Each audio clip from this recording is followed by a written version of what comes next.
اي والله ما بشي الحمد لله، بس طالعين مشان هالاطفال ما تخافوا من الضرب ولا الامور هذه الصعب حاليا، وان شاء الله ما يصير شي يا رب، والله يوفقكم ويحميكم، ما دام هالشباب الطيبه معانا وعونة الله معانا ان شاء الله ما يصير شي.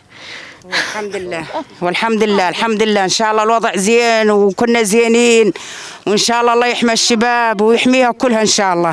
احنا جايين من القريه، احنا مدنيه طوعيه وجايين زاد نحامي هالبلد، جايين يعني نوقف بالاحياء اي شخص نشك بامره فورا نتعرف عليه، اي شغله يعني نحسها مي مضبوطه نجيبه نسلمه للجهات المعنيه.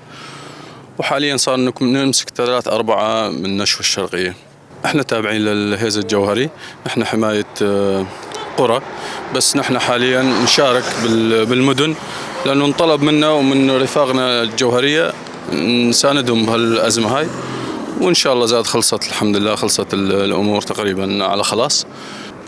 رسالتي الأخيرة أهم شيء نريد من المجتمع يساندنا مو يوقف ضدنا، لأنه في جهات تخص أنه تخلق فتنة بين المجتمع.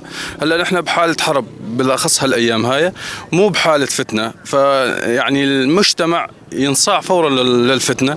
احنا مو ضد الشعب، بالعكس احنا مجبرين انه نسوي هالحظر، مجبرين انه نخلي العالم بالبيوت، لانه بأيادي وبشخصيات غريبة انتشرت بالمنطقة، فان شاء الله نحاول نمسكها وجاعد نمسكها اول باول.